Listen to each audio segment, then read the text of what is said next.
Welcome, everybody, to another Scripture Notes podcast or webinar today with Bron and Kimball. Bron, welcome again. Thanks. So glad to be here.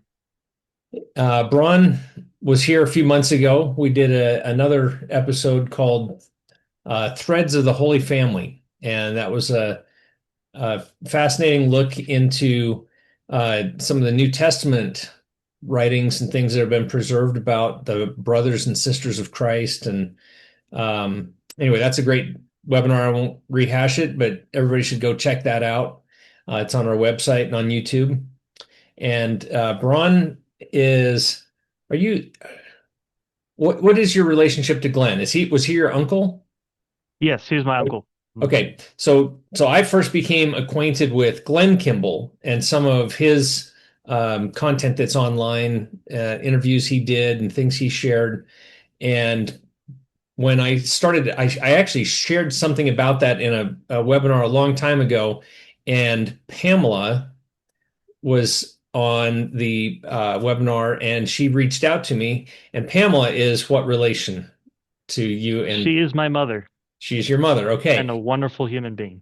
Yeah, and I'm so glad she reached out. That was super excited.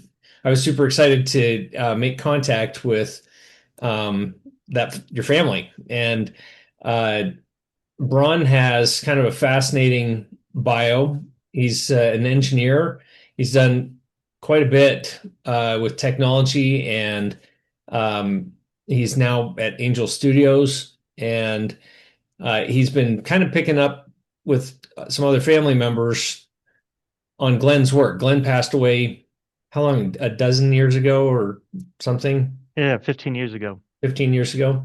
And so they've been working hard on taking what Glenn had spent his life doing and bringing that to the rest of us. And his first book that they released is called Hidden Stories of Jesus in Britain. And what is your website, Bron, that people can check that out? Yeah, Hidden Stories of Jesus dot square dot site. Okay, and I'll put that on the bottom banner for people to see. But that's a great book. That is really informative on things that some things that are familiar, and there's a lot of things that are new too. And people just don't.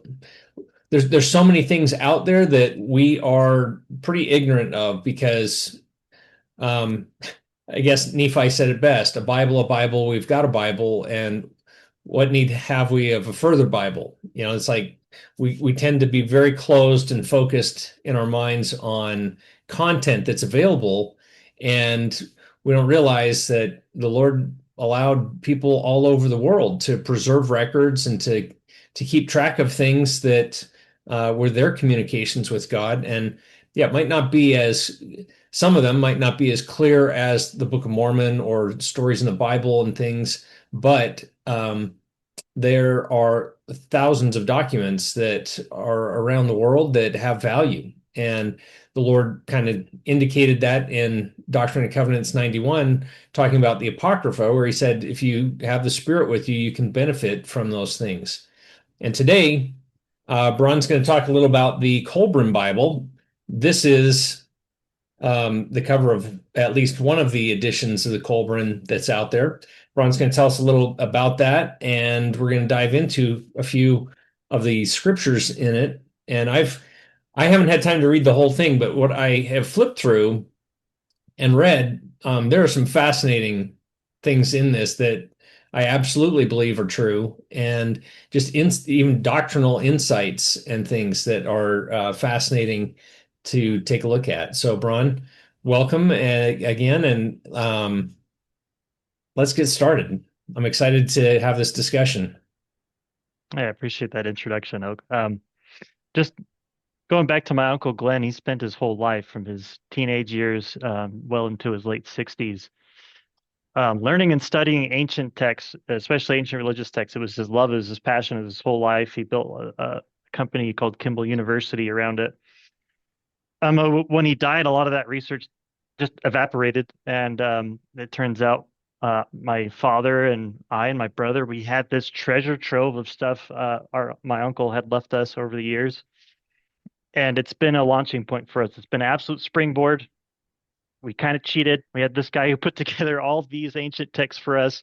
We were just going through it and realized we had something that we needed to pick up the pieces on and keep running with. So that's where we started our first book. Yeah, I definitely encourage everyone to go check that out. So, Bron, real quick, Yeah.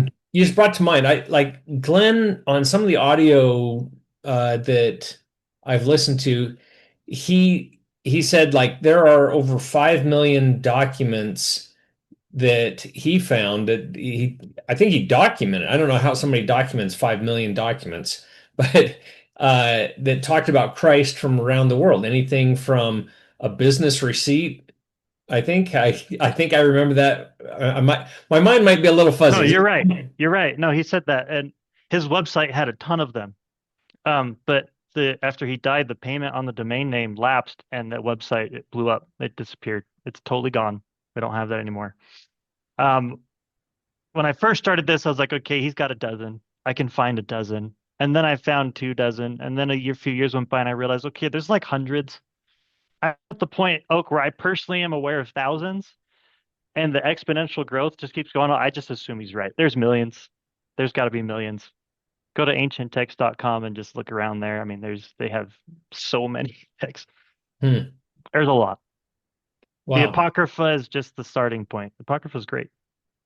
Let's get started a little bit on what the Kolbrin is for people. So why don't you explain a little of the background?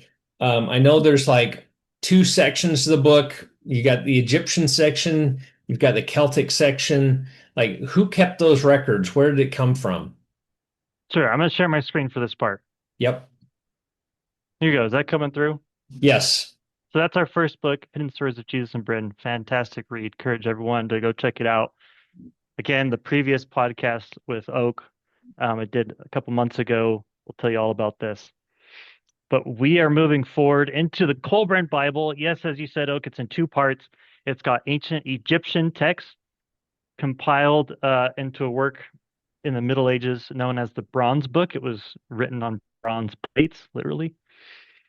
Um, and that's the majority of the text. But then there's a second half called the Cole Book or Book of Cole. And that's where the name Kolbrin Bible comes from after they merged both of these. And that's ancient Celtic text. So we're talking about the Druids around 500 BC to the time of Christ, and then about 500 years after early Celtic Christians have their writings there too. So Um, that's the Celtic portion of the Kolbrin then.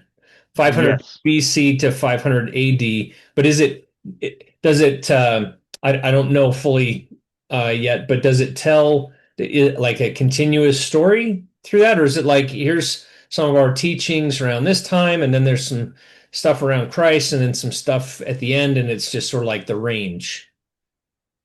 Yeah, I wish it was as cohesive as the Book of Mormon is. It's not. It's very much a Bible where you've got different books that just start at a new point in the next book, and then the next book starts at a new point.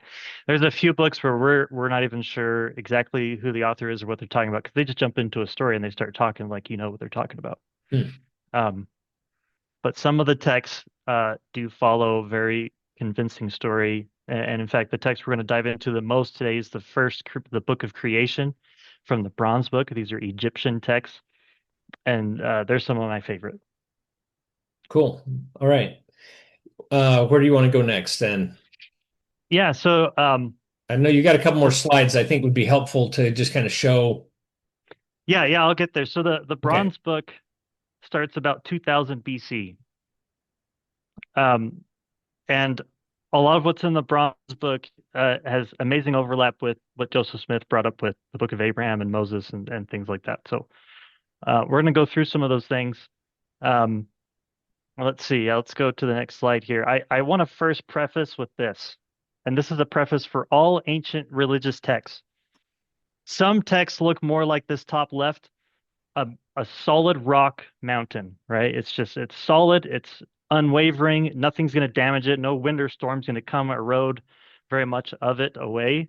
And some texts really do stand the test of time where what we have today is exactly what the original authors intended and it has stood its against time. The Book of Mormon, for example, falls in this category for me. We have a very legit version of the Book of Mormon as it was intended. Other texts get this lampooning from glacier. I don't know if you know much about glaciers, but they just rip mountains apart. Okay.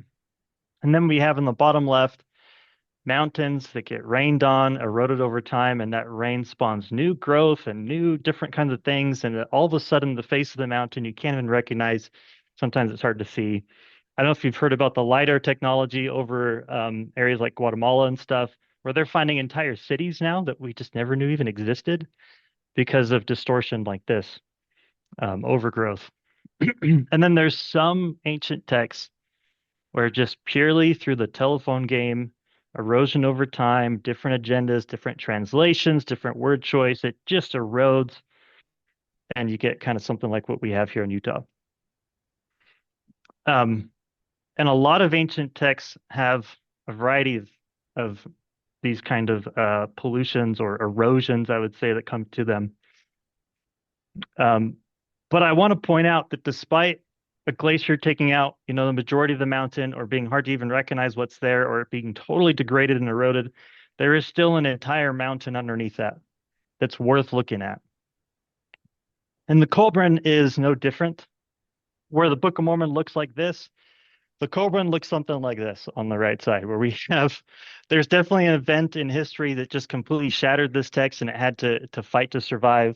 There's maybe two of those events. Um, the kind of glacier effect just lampooned that original text, what it was supposed to be. And then there's some overgrowth, some alternative agendas and different peoples who polluted and changed some things. And then there's just a lot of erosion. It's an old text. It's a very old text. And I think what I'm going to show you guys today will show just how old it is because of how it overlaps with texts that are 2000 BC, right? I mean, very ancient texts. So the Kolbrin has gone through a lot of hands. This is a brief history. I personally believe that the origins of the Kolbrin go back to Noah and his son Ham, who was the ancestor, the progenitor of the nation of Egypt. And this is according to the book of Abraham, chapter 1. You can read it. Right down verse 23 through 25. It talks about the knowledge of the Egyptians. And in fact, I do want to read that briefly here. So this is, of course, Joseph Smith translating this. It says, the land of Egypt being first discovered by a woman who was the daughter of Ham and the daughter of Egyptus, which was in the Chaldean signifies Egypt, which signifies that which is forbidden. I want to skip down here, verse 26. Pharaoh, who was the first king of this area, being a righteous man, so we know he was righteous, established his kingdom and judged his people wisely and justly all his days, seeking earnestly to imitate that order which is established by the fathers in the first generations. And he's talking about the priesthood. In the days of the first patriarchal reign, right? Even the reign of Adam, but also of Noah, his father, who blessed him with the blessings of the earth and the blessings of wisdom. Okay, but cursed him pertaining to the priesthood. I think what this points out, Oak, is the Egyptians know a lot. And I believe Noah knew a lot, one of the only righteous men post Enoch, and that Noah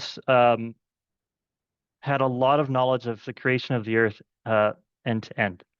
And I think his sons carry that to various portions of the earth, and that's kind of the originator of a lot of the ancient texts we're going to look at today.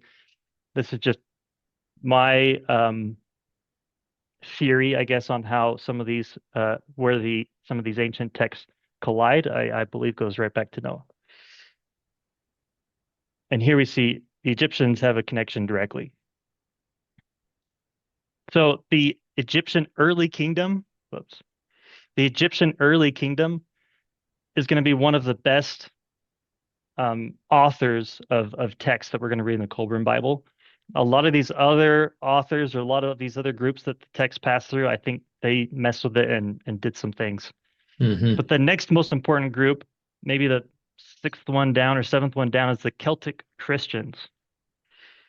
The Celtic Druids were apostatizing, I would say, from the truth. They very much practiced a patriarchal religion, but they had lost sight of what it really was. There was a lot of growth on that mountain.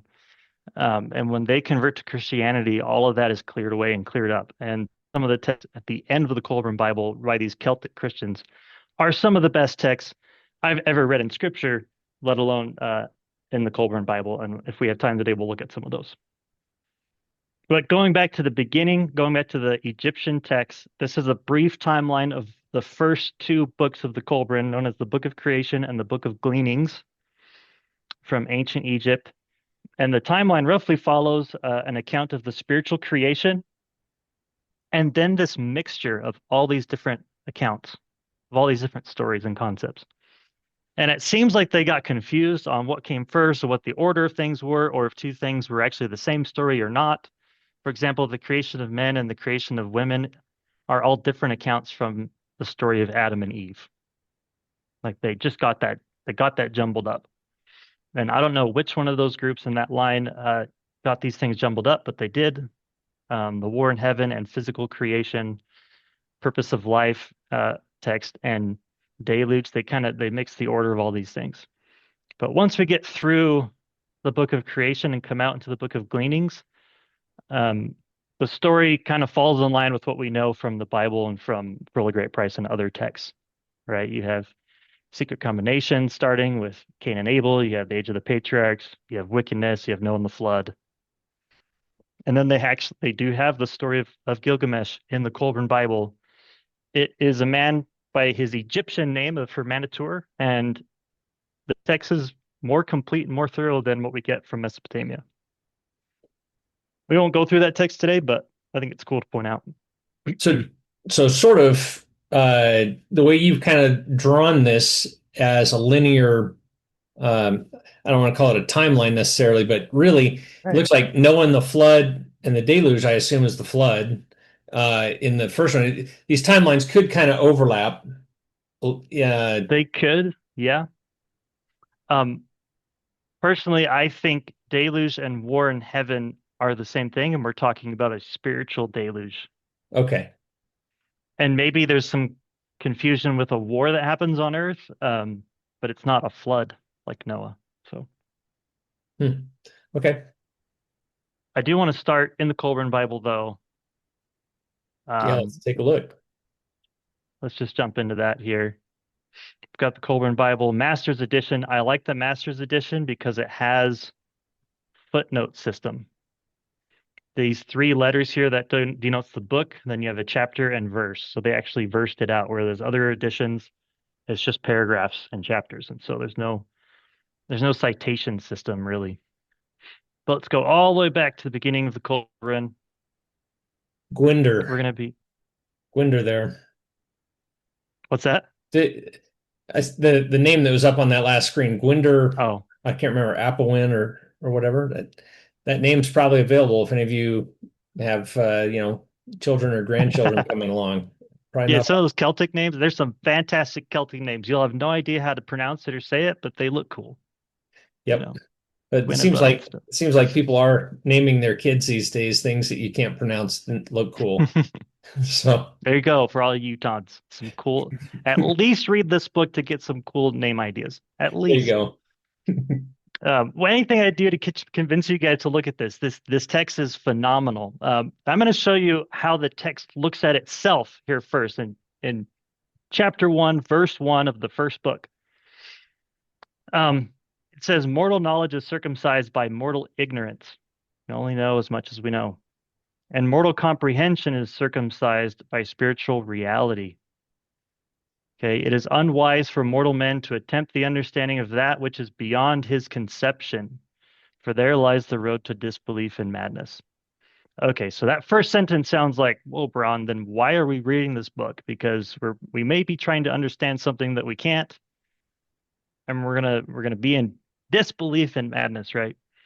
Um, but the Kolbrin answers that question itself. It says, "Yet man is man and ever fated to reach out beyond himself, striving to attain things which always just elude his grasp. So in his frustration, he replaces the dimly seen, incomprehensible with things within his understanding." So it's still not looking good, right? We just sometimes we can't comprehend what's out there. We kind of make up our own stories to make sense of it. But if these things but poorly reflect reality, then it is not the then is not the reflection of reality, distorted though it may be, of greater value than no reflection at all. And this is a very common theme in the Kolbrin Bible, talking about itself, right? These authors, they're like, look, maybe we're not even sure what these texts are that we're passing down, but we should always be trying, because the point of God in this life, and they teach this, is to learn to grow, to be under the hammer of God, to strive, to struggle, and to figure out truth, to find truth the hard way, because that's the legitimate way. Anything worth doing is going to be challenging. Um, and that's how they open this text. Yeah, I love the way that ends. It's like the twist ending that you aren't expecting, Yeah, kind of. yeah, and so that's from the Egyptians. I want to jump ahead and see what the Celts have to say about this. We're going to go to the Book of the Silver Bow, chapter 1, verse 1. And they start off one of their books with this summary of how to handle scripture. They say, with scriptures such as these, talking about their own writings, no matter how pure the original inspiration poured out from the divine spiritual fountainhead, they still have to pass through fallible human hands. And this very much reminds me of like the book of Ether and Moroni, how they talk about, the weakness Yeah, of their human hands. yeah, I was just thinking of that. This could lead to differences of interpretation and discord among the readers. That never happens. Hmm. Everyone knows what the Bible says. Um, Things most undesirable where harmony and unity are to be the rule. Um, and I love this reminder from the ancient Celts that look, interpretation of scripture is for spiritual edifying and uplifting. It is not to cause contention and strife. If it does, you're kind of missing the whole point of the gospel, right? And so I hope we can take that spirit with us here. If something's bothering you, if something upsets you, there's a lot of room here for overgrowth or for erosion. You can kind of believe what makes sense to you. Now I want to skip down to verse 12 here. Scriptures come in many tongues. They serve different purposes and vary in value. But each suits and serves the group of people in a particular stage of spiritual development. The lessons of an infant are essential to its future as the lessons of an older child. Each scripture gives a glimpse of the light, a spiritual revelation from a different viewpoint. But in each case, the light is the same, for there is only one light of truth. And I think that's important here is we're going to be looking at a completely different viewpoint of scripture and of creation. Totally unique, totally different than when we get from, our traditional Sunday school gospel doctrine class, plan of salvation lesson. It overlaps with the plan. I'm not saying we're going to talk about something different or that it's contradictory. I'm just saying it's going to be a different viewpoint on the same thing. All right. With that, I want to jump into Moses 3. And this is using just the church's app, but Moses 3, verses 5 through 7. And I first want to talk about this concept of spiritual creation because this is a very common theme in the Kolbrin Bible, and it's very unique to Joseph Smith and the Kolbrin. Very few texts, even anciently, talk a lot about spiritual creation very distinctly. But verse 5, God created all things of which I have spoken spiritually before they were naturally upon the earth. Okay, this idea of a template, you could say, of creation. Jumping over to the Kolbrin, we're going to go back to the beginning again, back to the Egyptians. Creation text, verse 2. Reads, there's no true beginnings on earth, for here all is effect, the ultimate cause being elsewhere. So again, right, Earth is the response of something that happened elsewhere, and that totally falls in line with God creating Earth in His presence and being cast out. For who among men can say which came first, the seed or the plant? Yet in truth, it is neither, for something neither seed nor plant preceded both. And that thing was also preceded by something else. Always there are ancestors back to the beginning, and back beyond that, there is only God. And this then is how these things were told in the great books of the sons of fire. And that's like the third book, the Book of the Sons of Fire. So they're here, they're talking about, hey, before everything on earth, there was something before that. And there's always something before that back to God. All right, so now we're going to go to chapter 3, verse 1.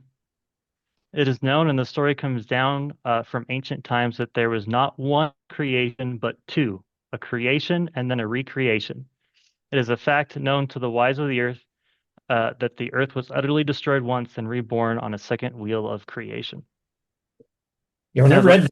Go yeah, go ahead. ahead. No, you Okay. say it. Oh, yeah. Okay. Well, I mean, the first thing that popped into my mind was Jordan, the Wheel of Time series. I was like, the Wheel of Creation, the Wheel of Yes. Time. He copied everything from the book, from the Kolbrin Bible. So Yeah, everything. exactly. So, but the second thing was I realized, oh, this is like the pottery wheel. The There's another book, Hamlet's Mill, that I don't know if you're familiar with. I can't even speak to it. It's been so long, but um, anyway, the idea, a wheel of creation that comes to me is you've got the potter, which is Christ, and he's got his pottery on the wheel and it's spinning and he's creating the earth there and everything. Funny you bring that up because we're going to read a description of Christ in the Kolbrin that describes Jesus exactly as that, as the great potter. Um, this text actually is referring to what the Kolbrin calls spheres of creation. Okay, spheres, circles. And if you recall the temple protocol, we talk about, everything living up to the spheres of its creation. Um, but Colburn talks about that, and they kind of alluded to like the spiritual realm is one sphere, and the physical realm is another sphere, and the place where God lives is a separate sphere. Some of them have time, and some of them don't. Um, and I think that's what we're talking about here: is this second wheel, or the second sphere, is a spiritual creation versus physical creation, using the context of the Colburn, right? But it definitely sounds like Wheel of Time. Not gonna lie, it sounds exactly like Wheel of Time. All right, one more text on this Book of Gleanings, chapter 2, verse 2. Oh, verse 12. Sorry. It's like this is not the right verse. Verse 12. Here we are. God said, the creative words remain on this side of the veil, but their echoes resound on your side. The real remains here, but the reflection is there. Creation is my mirror, though it is not without distortions. I have created in spirit and in matter, right? I've done both. My thoughts have ranged from the unseeable smallest to the incomprehensible largest. My greatest thoughts form substance for the spirits of the sons and daughters of earth. And this is another topic that we're going to talk about when we get into the account here in the Colburn of our spiritual birth to heavenly parents. Summarized in one sentence right here. God's greatest thoughts, his greatest ideas, his greatest words of creation, creative words, form the substance for the spirits and of the sons and daughters of the earth. I, Okay. that's super interesting.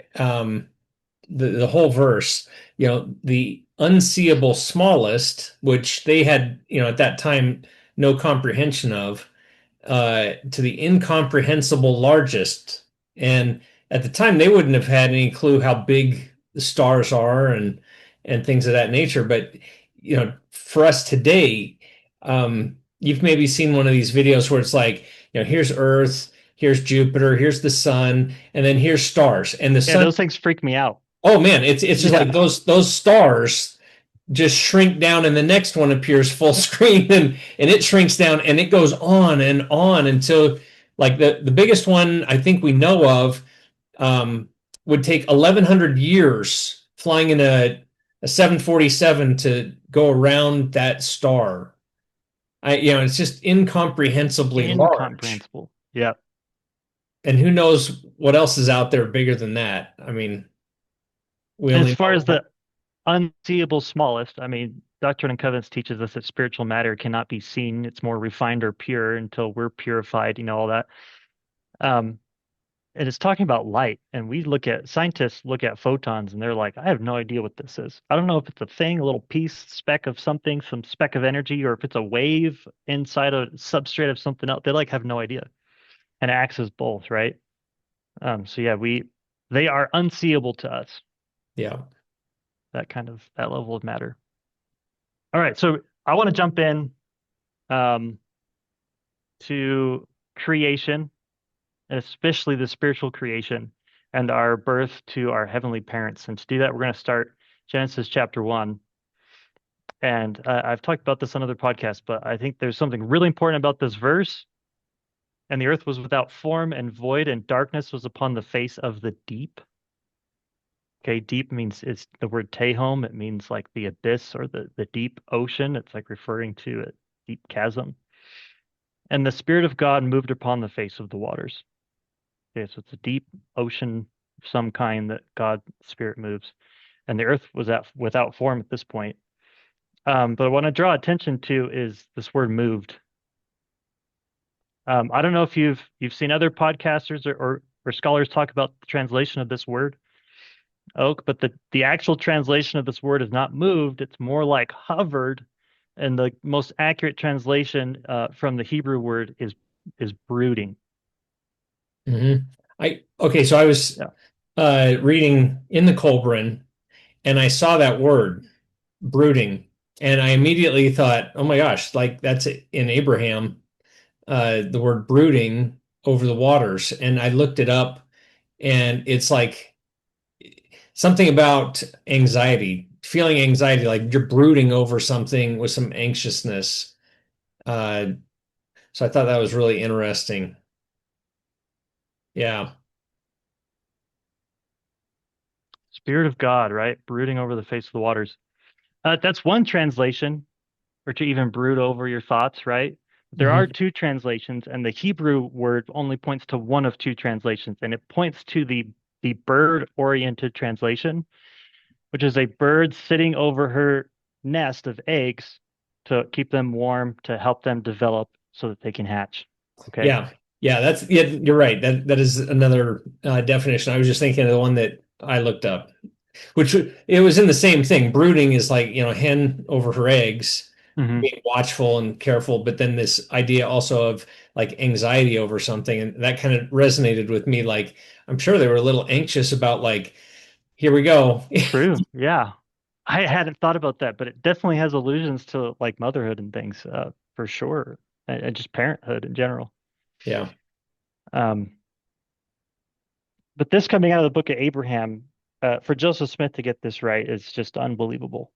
Um, first off, but yeah, as you pointed out, the Kolbrin Bible uses the same context, but the idea here is God, much like a bird would do, or a mother bird would do for her young, seems to have created us and nurtured us in a state until we are ready. That's essentially what it's saying here. Um, so now we'll go over to the Kolbrin, back to the beginning again here, back to the book of creation, chapter 1, verse 2. And this is, I think, what you were talking about. Sorry, not verse 2, verse 3. Before the beginning, there was only one consciousness, that of the Eternal One, whose nature cannot be expressed in words. It was the one sole spirit, the self-generator, which cannot diminish, the unknown, unknowable one, brooding in solitary and profound pregnant silence. So here we have, that's beautiful wording, by the way. I love how Yeah. the Egyptians wrote this, but now we have it clearly tied to this idea of being pregnant, right? Of parenthood, of motherhood, um, where I believe we have intelligences being organized into spirit bodies and being nurtured till we're ready, growing up spiritually. Um, let's see. Okay, so we're going to get a little bit off the rails for a second, Oak. Just a little bit off the rails. We're going to look at what the ancient Egyptian texts talk about this. This is a much more degraded text. Okay, this is southern Utah mountains. They've been eroded quite a bit. There's still something there though, but I do want to look um, at the pyramid texts, which are the oldest religious texts coming out of ancient Egypt that we know of. And this is a one translation of those texts, and we're going to look at Let's see, Pyramid Text 486. Grab my keyboard here. It's going to be faster. 486. Not that one, not that one. Here we go. So these pyramid texts are written about kings or pharaohs of Egypt. So this capital N is a reference to King Pepe II. And Nu here, or none, is the primordial ocean or the deep, the Tehom, the waters of pre-creation. Okay, and it says, King Pepe was born in these waters of Nu. When the sky had not yet come into being, when the earth had not yet come into being, when the two supports of the sky had not yet come into being, when unrest had not yet come into being. Right? Which was born before all. We're going to keep going down. He's taken away for account of a king who, let's see, I'm going to try to get, he talks about king a lot. There's a lot of kinghood about, the whole purpose of being born of God is to eventually become a king like him. Here we go. We're going to go, okay, it goes down there next. Actually, I think I'm going to cut out some of that stuff and just talk about he's born of these pre-waters, right? We have God brooding upon the waters, is what it says in the scriptures. And here we have the Egyptians backing that up. And I'm going to go to actually 669. It's going to tell the story a little bit more succinctly for us. It's Pyramid Text 669. Here we go. Here it is.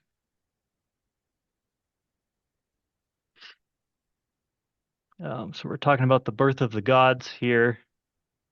He was born in the nest. So you can see we're talking about the nest of God. Very interesting symbolism here. Given birth to him for thee, had deposited into thee. I've certainly spit him out for thee. Talking about this is like the waters speaking. Then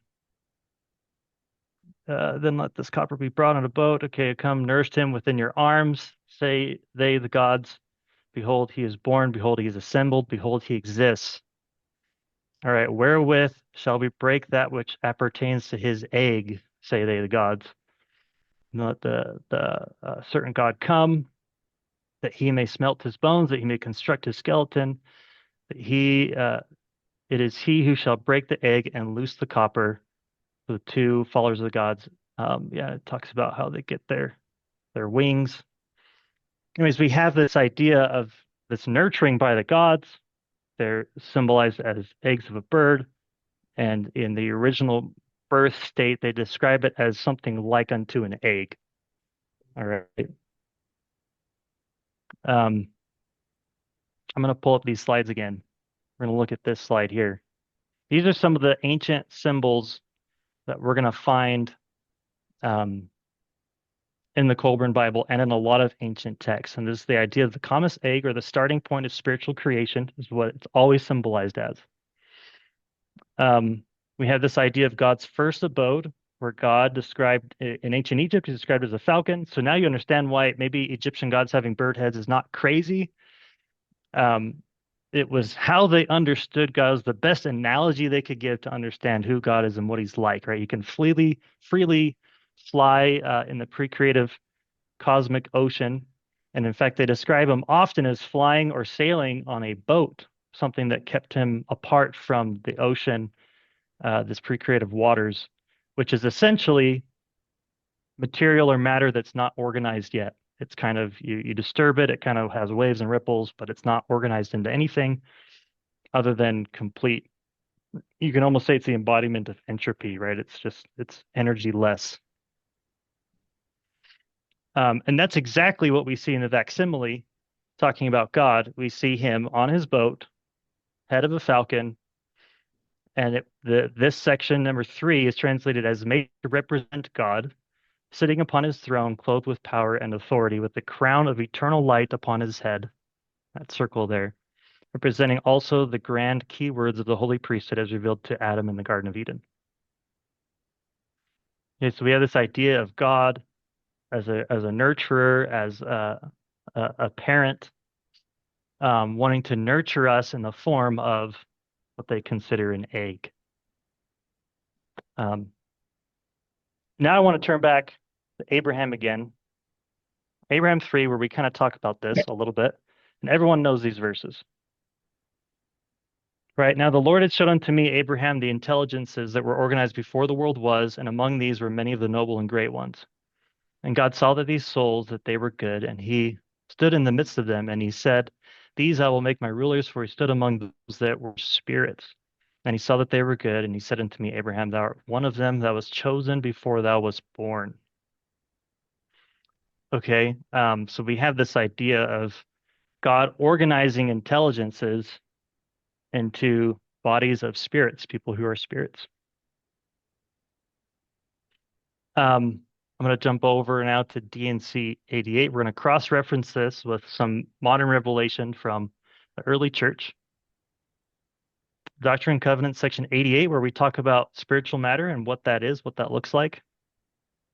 Specifically, we're going to look at verse 11 through 13. Is going to describe kind of what this spiritual matter is. And this is all build-up. Oh, this is build-up for what the Kolbrin is about to teach us. Without the understanding of all these pieces, the Kolbrin's going to say things and you're going to be like, what on earth are they talking about? But I think if you put these scriptures together, it's going to make sense. And the light which shineth, okay, we're talking about physical light, which giveth you light, is through him who enlighteneth your eyes. Okay, light is perceived by our eyes, which is the same light that quickeneth your understandings. That's interesting. So the light shining from the sun, which God gives us, is the same substance which quickens our understandings. Okay, our whole brain operates off electromagnetic signals, which is on the spectrum of light. Which light proceedeth forth from the presence of God to fill the immensity of space. So this light is what quickens us. It's what quickens our understandings. You could say it's what quickens our intelligence. Okay, and it's used in it's used in our minds. It's used for our thoughts. The light which is in all things, which giveth life to all things, which is in, gosh, I can't see, in the law by which all things are governed, even the power of God who sitteth upon his throne, who is in the bosom of eternity, who is in the midst of all things. Okay, so this light is in all things, giveth life to all things. Okay, so your thoughts, light, what makes up all things, all the same. It's all spiritual matter, and we're gonna show that here in a minute. Um, let's jump over to Kolbrin now. Keep those verses in mind, keep those concepts in mind as we go to the Book of Creations, verses 8 and 9. I'm going to skip down here to this section. Just know that this is for the purpose of the love of God. He creates us, okay, out of love. And he took thought and brought into being within himself the universal womb of creation containing the everlasting essence of slumbering spirit. The essence which quickened by a ripple from the mind of God, and a creative thought was projected. This generated power. Okay, so we have this idea of light, energy, power from the mind of God, which produced light. There it is. And this formed a substance like unto a mist of indivisible dust. It divided into two forms of energy through being impregnated with the Spirit of God and quickening the chaos of the void, okay, the unorganized elements of matter within the universal womb became spun out into whirlpools of substance. And what is a substance? It's substance like unto mist or indivisible dust. Okay, this sounds like spirit, substance, spirit, body. And from this activity, as sparks from a fire, came an infinite variety of spirit minds, each having creative powers within itself. I have the direct link back to mind to intelligence. I think this is beautiful language, but only makes sense if you understand the things Joseph Smith produced for us and the things Joseph Smith taught about spiritual matter, and our pre-creative state. Yeah, the invisible dust is the spirit matter that's too fine for us, too pure for us to see. Mhm. Exactly. And it shows that by a ripple from the mind of God, right? This is a thought from God or a word spoken from God, as it's often referred to in ancient texts, right? God speaks, let there be light, and then there's light. Let the oceans be divided from the dry land, and it is done, right? He speaks and things obey. And this is a big thing about the nature of God is he's all powerful because he's honored and respected, and creation itself obeys him. And the opposite of that is chaos, which is either nothing, right? It's the ocean of chaos. It's unorganized. It's chaotic. Or tyranny, being forced. God does not force anything. He speaks, he's obeyed, right? The matter itself, the light, the spirit, it follows his orders willingly. And I think this this has caused me to reflect a lot on myself and how my own mind works, and even has allusions to dream state and why dreams can be so powerful for scriptural study or spiritual explorations, because I believe that within us we have energy quickened by the breath of God or the Spirit of God. Those are interchangeable within us. That is along the electromagnetic spectrum. It's how you think, it's how you process, it's the emotions you feel. Which is exactly how the Apostle Paul taught the Spirit works. Um, that you can interact with your spirit more directly than you think you can, and that we can interact with the Spirit of God more directly than we think we can. It's an interesting thought. And so what would be uh, an application of that, like a way that you would say we can interact with our spirit, like an actual method, more directly than we think we can? So, for example, in a dream state, there's a second part of your brain. It's the lower part. It's the lower cortex of your brain, the core part that actually comes to activity, and your frontal cortex and top part of your brain goes to inactivity. And you're actually transferring information from your conscious self to your unconscious self to more like a deep storage. And during Hmm. that process, you're reliving, you're processing, you're analyzing things. This is why relaxing helps you analyze and connect dots and come to realizations and epiphanies. But so does sleep and dreams. The dreams are a result of this processing process, and they can be influenced by the spirit world. In my opinion, if you ask me, you can have both evil spirits or good spirits. But um, the idea that you can reflect and come to epiphanies and think about things in a more of a calm state where the elasticity of your brain is allowed to explore more, I think is an idea of being more in touch with your spiritual self, and the spirit of God. Now, that's just spiritual theory according to Bron, but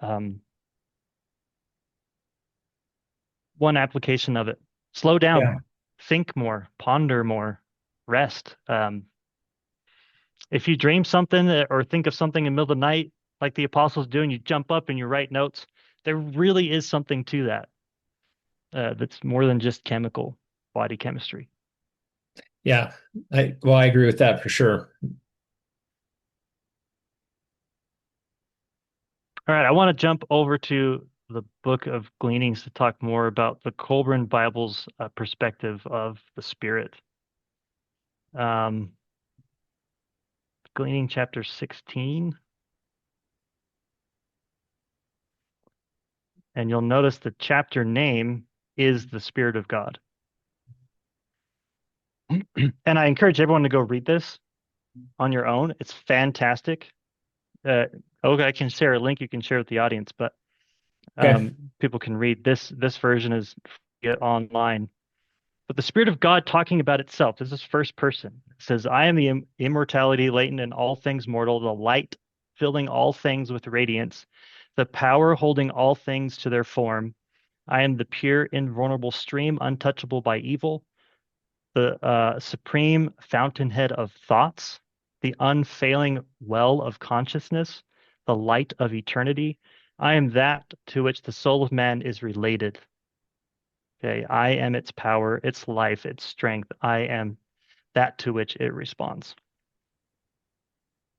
Okay, so maybe there is something to self-reflection, meditation, this kind of stuff, right? Because You're allowing yourself to be more in tune with the Spirit of God by getting into a connective state with your own spirit.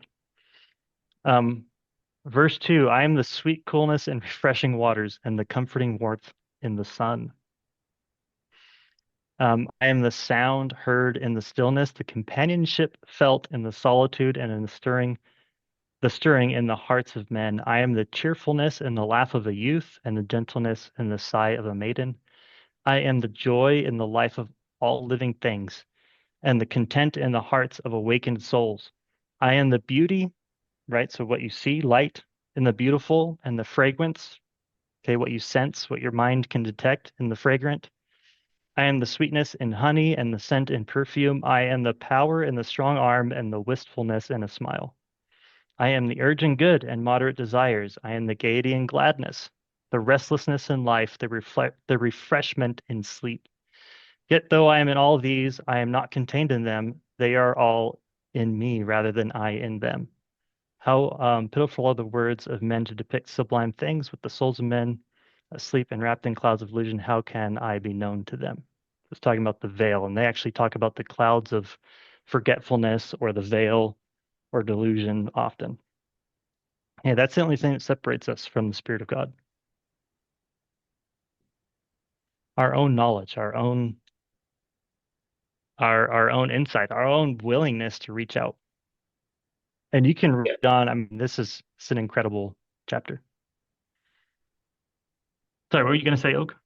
No, I talking about the veil, I think to me there's like two things. Well, I don't know, I'd have to think about it more, but there's our capacity and seeking. Are we capable of um I don't know exactly how to phrase it, I guess just off the top of my head, but I love the way that put that. I can't, where was the last phrase there? The clouds of delusion. I mean, like Mhm. that is mortality. It's Yeah, we are constantly asking ourselves what's real. There's some wild stuff that's just coming out now with quantum um, knowledge, I guess, quantum physics. Yeah. and just there's some things that I've seen online, and I just watched yesterday a short clip of this guy who's a behavioral expert talking about. Um, Man, I probably shouldn't even go into it on a on a webinar like this, but people who have been using uh, I guess DHT or Yeah, DHT. Yeah, hallucinogenic yeah, type stuff. Yeah. hallucinogenics, and they'll see code. Like you shine a laser that's diffused on a wall, and there's code on the wall, and like the people individually on DHT see the exact same code, and you move the laser, and it like shows additional code, and it's like you can look at it from any angle. It's not changing. It's like something embedded at this in this other realm, and it just makes you wonder, like, what is real to us now? We have such limited knowledge on this side of the veil. We're just really as ignorant as can be. And the only thing that we can cling to is elements of spiritual truth that will eventually bring us through these clouds of delusion in a sanctified state so that we can return to God. And then all things will be made known to us, how it all comes together. Absolutely. Yeah. And I mean, don't do THT. Well, yeah, That's messing with your brain, messing with your spiritual state and seeing things maybe you don't understand or are ready for. But for sure. all right, how much time we got here? We're pretty deep into this. I do want to get into the war in heaven. I think it's powerful, and I'm going to try to move through it pretty quick. Okay, let's do it. So starting off, oh, sorry, I wanted to be in Moses chapter 4. Verse 1 through 9, this is Satan rebelling, right? Satan, who thou hast commanded in the name of my only begotten, the same is from the beginning, and he came before me, saying, Behold, I am he here. Sorry, behold, here I am, send me, right? Hmm. I will do it, wherefore give me thine honor. Behold, my beloved son, which my beloved said unto me, Father, and the glory will be yours. Wherefore, because that Satan rebelled. So just asking, like saying, hey, give me your throne, give me your glory, give me your honor, right? Was enough to be considered absolute rebellion. To take away the agency of man, of course, is what it says, verse 3. And he was cast down for that. Um, DNC 76 kind of backs up the flow of the story here, which is important, very important for understanding a lot of ancient texts. We're going to be verse 25 down here. Yeah, these are like keys, right? You have to have the Yeah, truths, and then when you look at these other texts, you can put them in context. that's right. That's what I'm trying to do. That was well said. Glean the keys we need to unlock ancient texts, including the Kolbrin. So we saw in bear record that an angel of God who was in authority in the presence of God, okay, this is not just your average guy, rebelled against the only begotten Son. So he didn't necessarily rebel against God, he rebelled against the Son. He read in Moses, it's by the Son that he gets cast out, he gets rejected. Was thrust down in the presence of God and the Son and was called perdition, meaning one cast in outer darkness, right? Hopeless. For the heavens wept over him. Lucifer, a son of the morning. Okay, this is a common description of the fallen archangel or the fallen one we know as Lucifer. Behold, and lo, he is fallen, even a son of the morning. Um, yeah, it became that serpent, even the devil who rebelled against God, all this. Sought to take, this is important, sought to take the kingdom of God in his Christ. Okay, this is overlooked often. He's not kicked out because it's like, hey, I have a plan.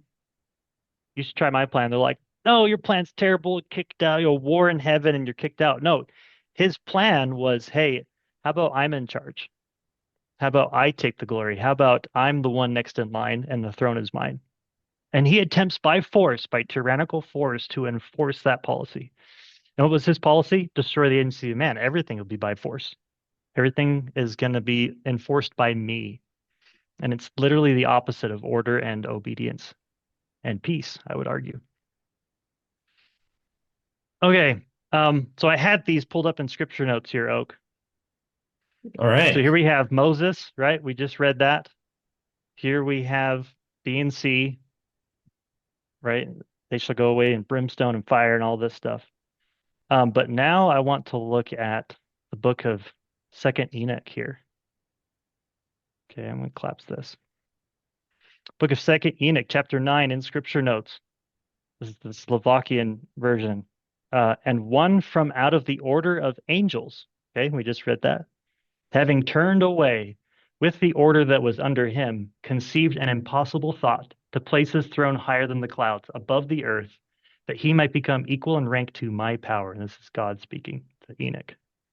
And I threw him out from the height with his angels, and he was flying in the air continuously above the bottomless. Now, what's the bottomless? Okay, we got a hint over here with perdition. Um, that is the bottom or the well of Tehom. This is the pre-creative ocean, uncreated, organized matter tossing and turning. It has no energy. It rips energy apart. It equalizes everything.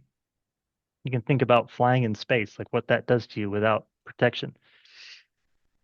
Um, and that's where he's cast out to, uncreative chaos. And this is where you get the motif of order versus chaos in many ancient texts.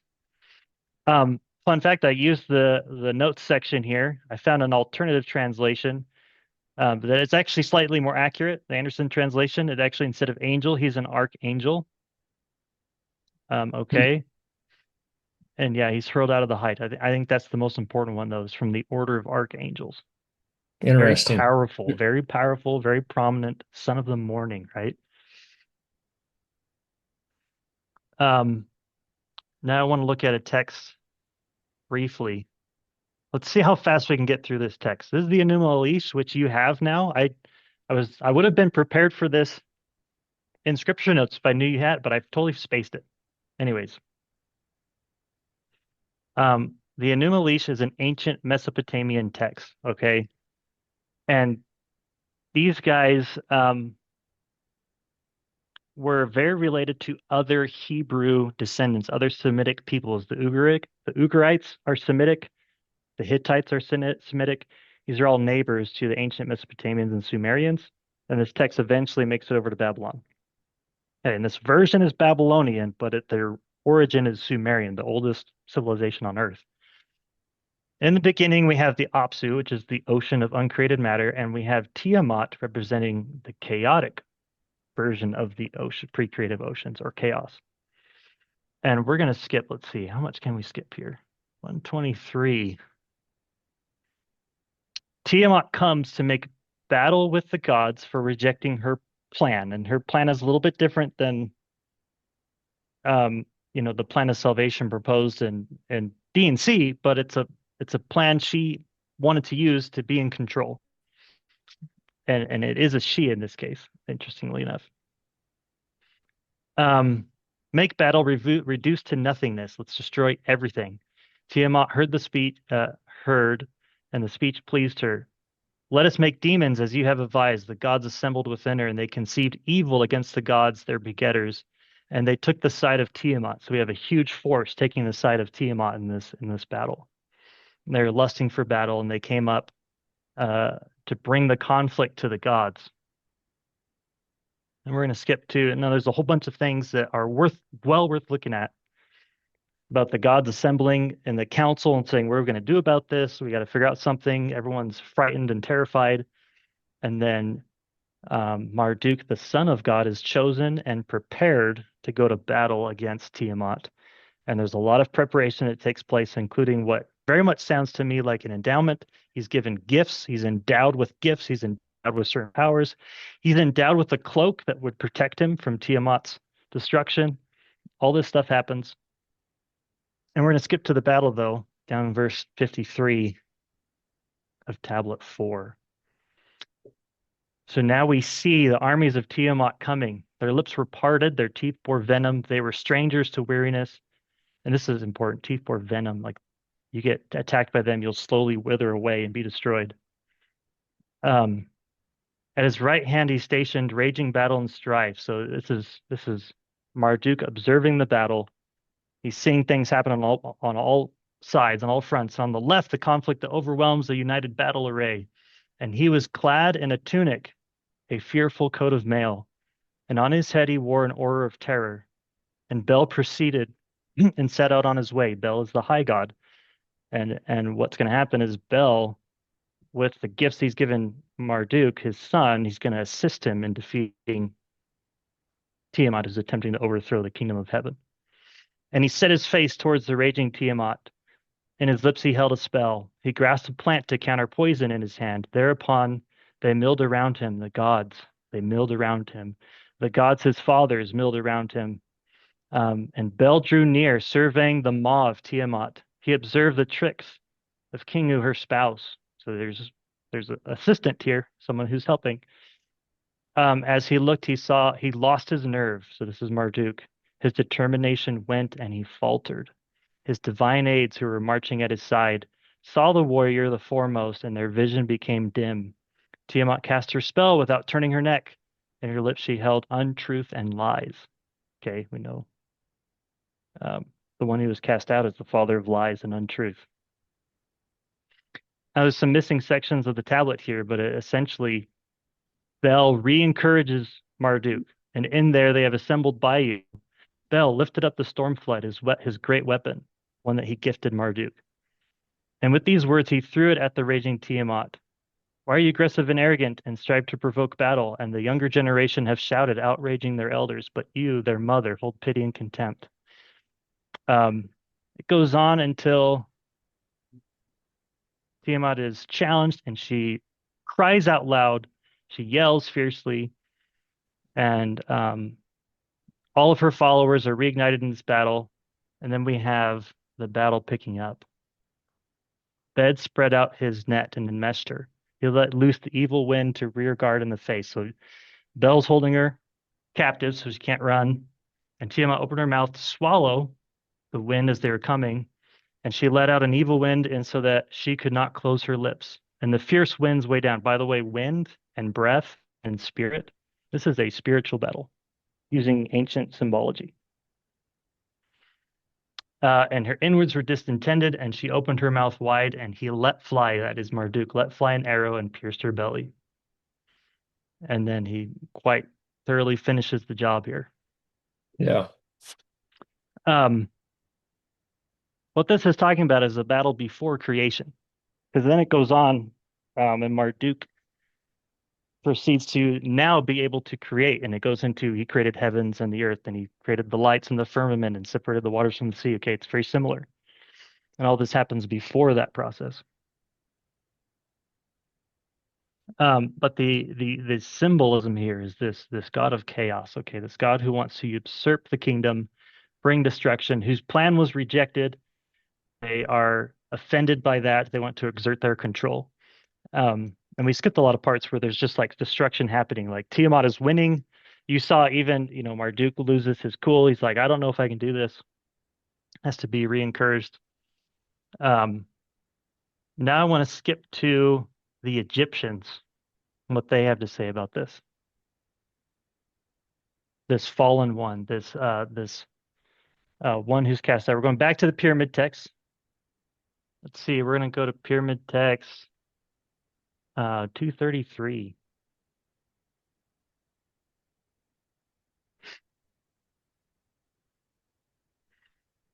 You say the serpent which came forth from the earth is fallen. The flame which came forth from Nu, okay, the fire which came forth from the chaotic oceans where he was cast out is fallen. The light bearer, the flame. Yep, yep. Um, and it does talk about her and two heads. There's two of them. Anyways, we'll get to that in a second. And so now I want to skip over to the Brimner Rhine papyri. We're going to learn a little bit more about this serpent who's cast out. He goes by this name. The name is Apep. Okay, so there's a lot of versions of Apep. You have Apep the roarer. Okay, he screams, he yells just like Tiamat did when they go to battle. Their best thing they can do is yell destruction, whereas God is the opposite. God speaks and is obeyed. They speak and it's destruction. Okay, that's all they know how to do. They don't know. They've lost their creative ability. I think that's what cast out ultimately means, is Mm. you've lost your honor, you've lost your respect. You now can only live in the region of uncreation, because you have no creative power. You can only destroy. Anything enters your realm, it gets destroyed.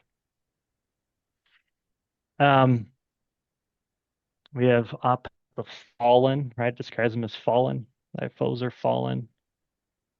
Thou art fallen and rebelled. Apep, referring to Apep. Sorry, fallen and felled. Let's see, the binding, they get bound.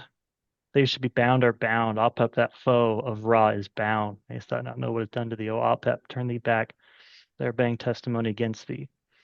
So he gets bound, and that's kind of the Egyptian view, and I want to show kind of what that looked like. So here we have the Mesopotamian Marduk versus Tiamat.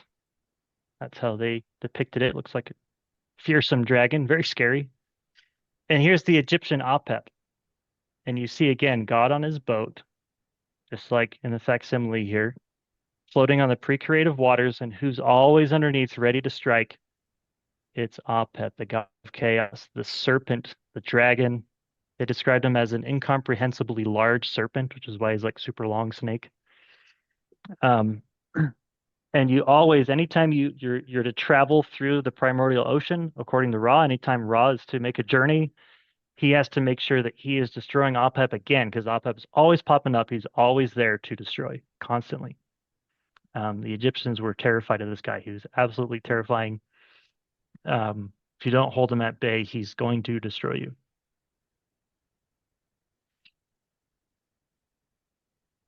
Let's see. One more thing I want to jump into is maybe Job. I have it pulled up here.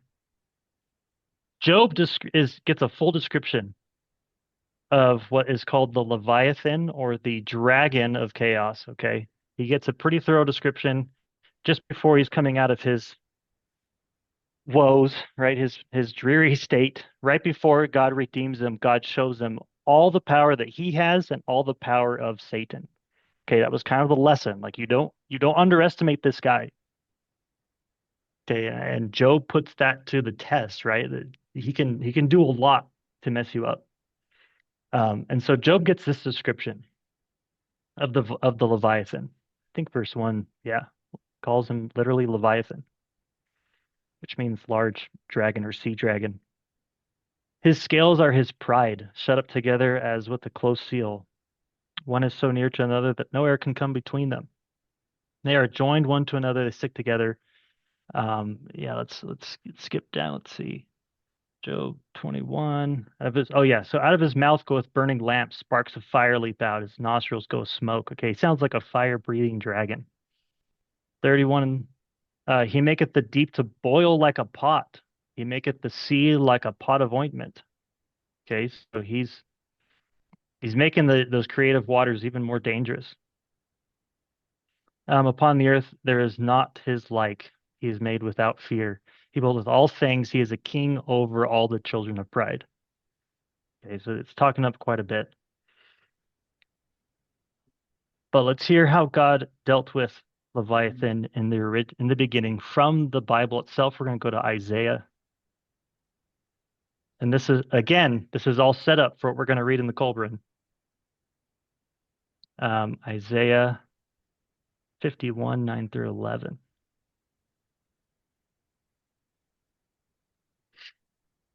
Awake, put on thy strength, the arm of the Lord. Awake in the ancient days and the generations of old. Art thou not it that hath cut Rahab and wounded the dragon?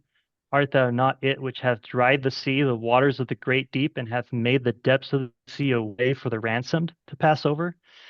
Therefore, let's see. Actually, I think that, yeah, therefore the redeemed of the Lord shall return and come with singing unto Zion, and everlasting joy shall be upon their head, gladness and joy, and their sorrow mourning shall flee away. Okay, this removing Rahab, removing the dragon, is what allows creation to take place. And then one more thing, Isaiah 27. How does the Lord remove the dragon? How did he in ancient days?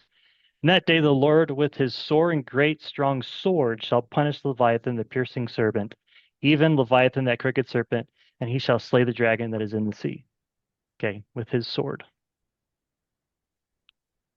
I think now we have enough context to read the war in heaven as explained in the book of creation in the Kolbrin Bible. We're going to be in book of creation, chapter 3. Time of the great destruction. So it talks about it of earth, but I believe we're talking about the spiritual earth here. Again, creation and recreation. We read that earlier. Kolbrin 3, 2 through 6. God caused a dragon from out of heaven to come and encompass her about. The dragon was frightful to behold. It lashed its tail. It breathed out fire and hot coals. And a great catastrophe was inflicted upon mankind. And I believe this to be the spiritual mankind, the spiritual existence. And the body of that dragon was wreathed in a cold, bright light, and beneath on the belly was a ruddy hue. Oh, I skipped that part. Job describes the hue glowing underneath the dragon. While behind it tailed a flowing tail of smoke. It spewed out cinders and hot stones, and its breath was foul and stenchful, poisoning the nostrils. Again, we have poison, venom of men. Its passage caused great thunderings and lightnings to rend the thick darkened sky, and all of heaven and earth being made hot. Okay, so the battle is on here. There is a massive war in the heavens. Men stricken with terror went mad at the awful sight of the heavens, and they were loosed from their senses and dashed about. Okay, they were freaking out, to say the least. Then it passed, leaving earth enwrapped with dark and glowing mantle, and it was ruddily lit up inside. The bowels of the earth were torn open again, great upheaval. So this battle, look, it's raging destruction across the spiritual creation. It is tearing things apart. And the wrath of the sky monster was loosed in the heavens, and it lashed about in flaming fury, roaring. So we got the roaring again, like Apep, screaming like Tiamat. Someone who cannot no longer speak the words of creation. Like 1,000 thunders, it roared. poured down fire destruction and a welter of thick black blood. So awesome was the fearfully aspected thing that the memory mercifully departed from man and his thoughts were smothered under a cloud of forgetfulness. Again, see, we come through the veil. We don't remember this war, and it's probably a good thing because apparently it was really intense. I'm going to skip down to verse 6. And the first sky monster was joined by another, which swallowed the tail of the one going before. But the two could not be seen at once. The sky monsters reigned and raged above the earth doing battle to possess it. But the many-bladed sword of God cut them in pieces, and their falling bodies enlarged the land and sea. So it is God who comes, ends this battle. He uses his sword, just like Isaiah described. And the dragon is ultimately cast down, cast out. Um, Now, I think Hmm. this, yeah, go ahead, Oak. No, it's fascinating. It's always interesting to see how stories overlap between texts and Yeah, the various parallels between all the things that you showed before with this, or it's just interesting to see how different cultures have. It's kind of like when I think it was before we started the show, we mentioned the ancient tradition podcast and how her goal in that podcast is to look at like all these ancient texts, like where do they overlap? Because that's where you're going to find the most ancient commonalities and the truth of what everybody believed in the beginning when God made the first yeah, revelations. It might be like a little distorted because it's been passed down for generations and things aren't as clear cut and pure as they were when they were revealed. But it shows us truth, like what took place, even if right. it's a little difficult to understand precisely from this language. 100%. Yeah. And the Kolbrin, without understanding some of these symbols, is very confusing. Like if you had read what I just read, you would be like, what's going on? These dragons are circling the earth and stuff, which is a Chinese motif, by the way, of creation, to circling dragons. But I want to spend what little few minutes I have left, Oak, talking about what the Kolbrin teaches about the risen one or the savior or the healer, as they often describe him. Yeah, let's do Um, and and for the sake of time, we'll probably go through it pretty quick. But in the Book of Scrolls, just right off the bat, uh, amazing descriptions of the Savior. Starting maybe in verse 8 is where it gets really good. But these are the words spoken to those who appear from behind the dark portal. Again, the veil. His arm was ever ready to help those who did good for others, and he lent his power to those who ordered what was good. He stood for those who could no longer stand and commanded for those who could no longer command. Again, talking about creation. He's what enables us to be reborn, you could say. He carried the weary and succored the helpless. He never oppressed the weak, nor did he permit injustice to go unpunished and unrectified. He stood by the side of the great potter. We were talking that. about this earlier. And because of his plea, the clay was shaped to a more pleasing form. He erased the disfiguring faults and smoothed the roughness. He added stiffness to the mixture. Stiffness, again, to help you set in the way you should be. These are words coming from the ancient Egyptians, mind you. Um, Beautiful words on the Savior. Let's see, verse 12. He has everlastingly faithful heart. Um, let's see, it talks about how he pursued the great writings in here. Um, he taught, he learned just as the rest of us. 15. Let's see, written the books of his heart. Sorry, yeah. Do you not recognize the one you endowed with power? So this is Jesus Christ endowing us with power, making sure that if we are righteous, we'll be recognized. Very interesting wording here from the ancient Egyptians. Verse 19, we become a shining one of light. It's basically what it talks about, often referring it to like a flame. Does he not now glow with splendor? Yeah, see, he's a shining one.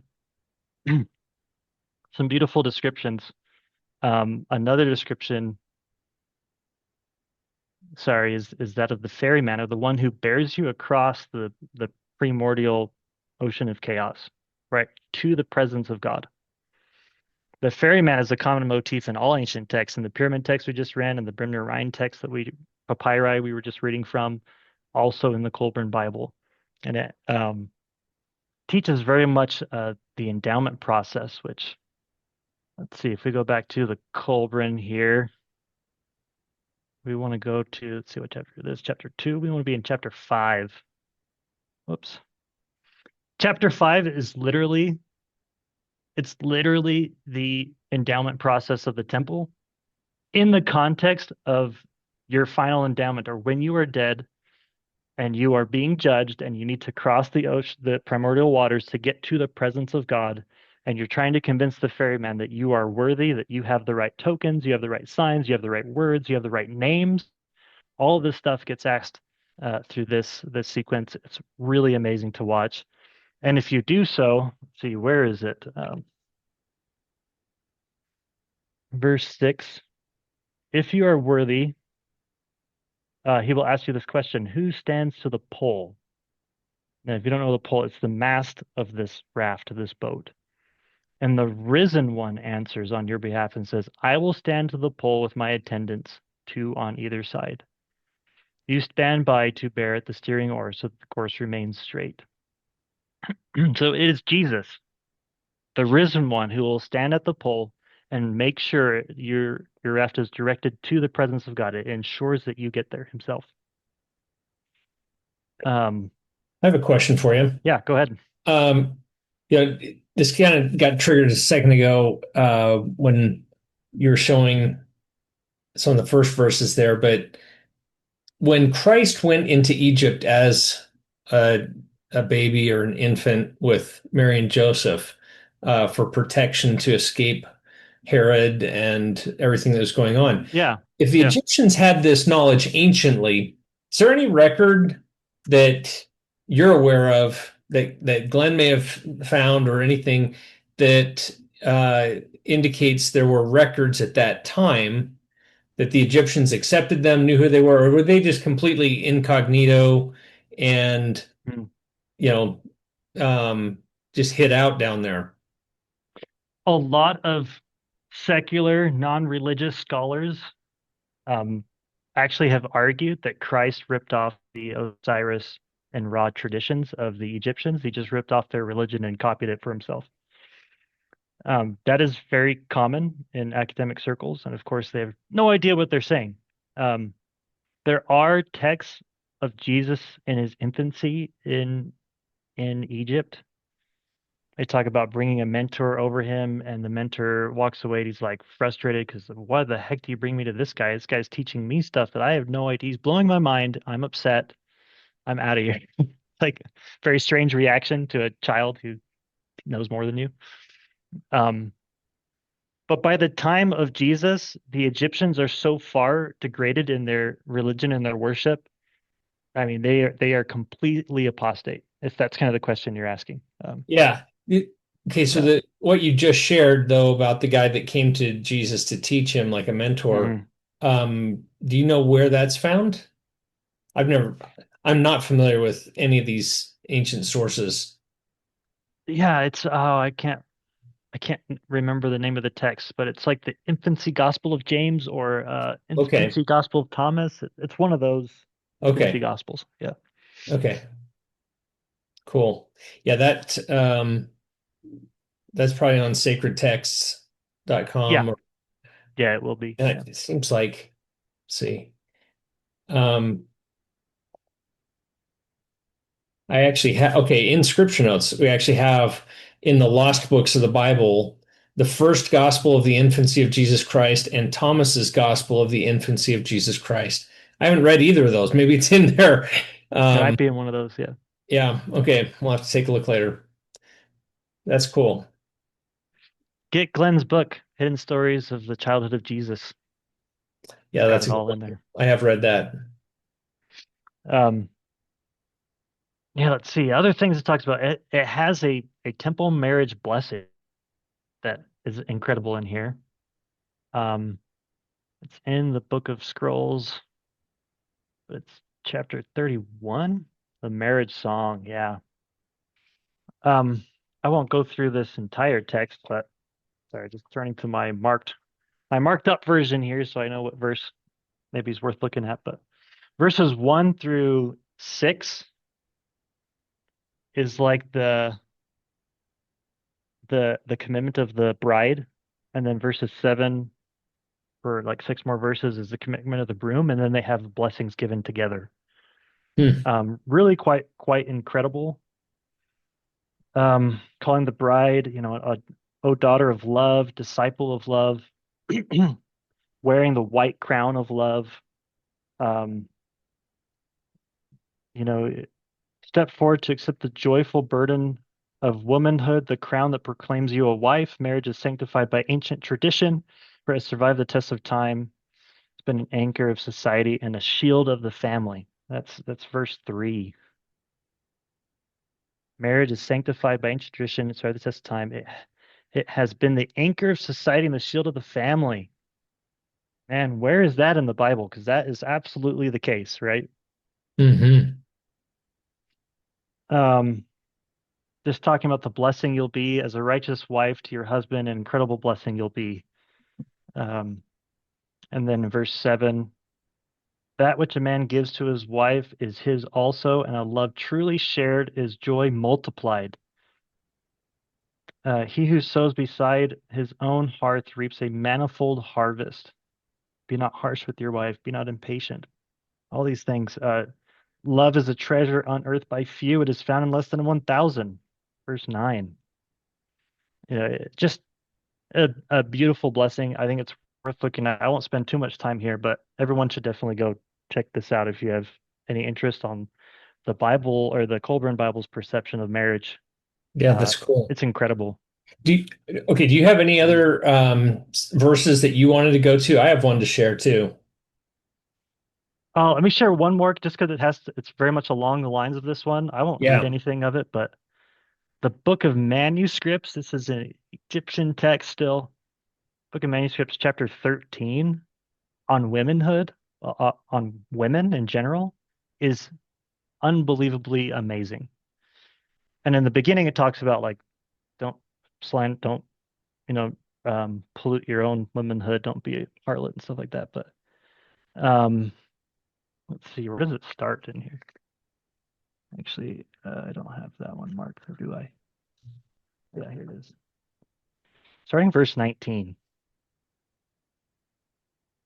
Again on marriage, verse 19 to the end, among all earth's treasures, blessed is joyful the child who calls her mother. Among all earth's treasures, she is the greatest and too often the least valued. From 19 to here, every woman should read this. It is incredible. It talks about, she doesn't gossip. Um, just by her glance, lewdness and uh lividity just ceases, like she's just her character is strong. She's the anchor of everyone around her, the fortitude of courage, not the least of her qualities. It's incredible the significance of a righteous mother. Um, well worth taking out. Anyways, I want to hear your what you found, Oak. Okay. So this is a verse, go to Gleanings, chapter 2. I just came across this when I was kind of prepping for our discussion today, and I was kind of blown away by this. It's verse 15. So Here we this go. is just we won't read the whole thing, but like the background here, the whole first part is basically talking about God granting blessings to those who ask. And it says he doesn't really he cares little for the body because it decays and falls apart, but he'll comfort those who are in genuine stress. And then uh, right there in the middle, no, wait, is it, um, Not go unrelieved. okay, yes, right there. Okay, in genuine stress. The next sentence. Yet understand that suffering and sorrow are the lot of man that he may become man God. And I was just like, Hmm. oh my goodness, like eternal life. I mean, that's the whole point of us being the children of God is to become like our parents. And reading in here, it's just obvious that if you have that understanding, they also had that understanding. They understood so much of what we have today. And like you said, the mountain may have got covered by some foliage.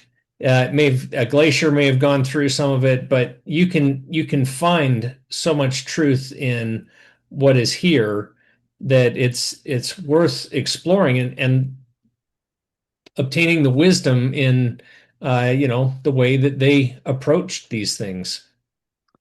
Important to point out, Oak, I don't think you knew this, but it's a woman giving this discourse Oh, during the age of the patriarchs. This is what she's saying. Her I name is didn't know that. Aloma. Hmm. Her name is Aloma, and you can see it in relation to Genesis chapter 6 here.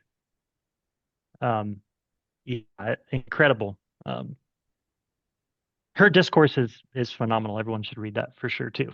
Yeah, I There's want to too go back through and much, read the whole thing. It's but great. yeah, we're in this time here, early in Yeah, this time here. Yeah.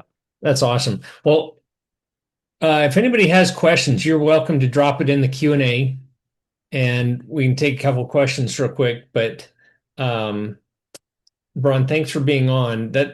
That's really, I think, a helpful introduction to the Kolbrin. And send me the link for this, and I'll post it in the video description and on the website, Okay. so people can, you know, jump into the text if they'd like, or uh, you can get a copy of the Kolbrin Bible, the 21st Century Master Edition. That's the one that Bron's got that has the verse references. And yeah, so if any of you want to go back through this presentation, we did record it. It'll be online. And so I saw one comment pop up asking about that.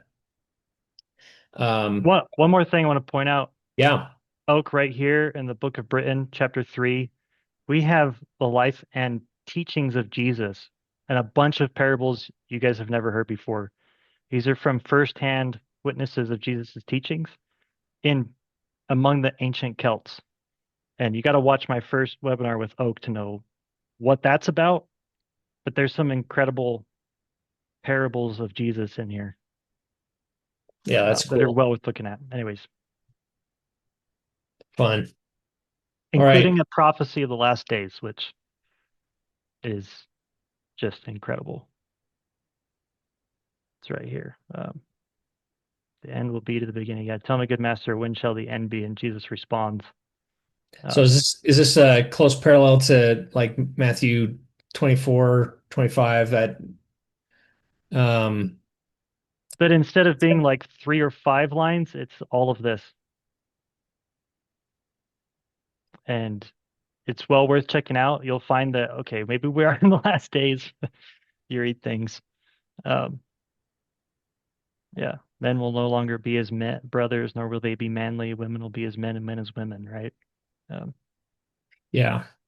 Yeah, that's very, very accurate. Cool. Well, Ron, thanks again for coming on. It's been enjoyable to talk with you and get a better view of some of the content in the Colburn so people can decide if they'd like to check that out. I think it's worth a look. So, yeah, thanks for the time, and I appreciate, maybe we went a little long, but I appreciate you letting me have space and a voice. Talking about the Kolbrin. I'll send you that link too, so you can share it out that I've okay, been reading from tonight. Yeah. awesome. Look forward to talking to you again in the future with your next project too. Yep. Okay. All right. See you.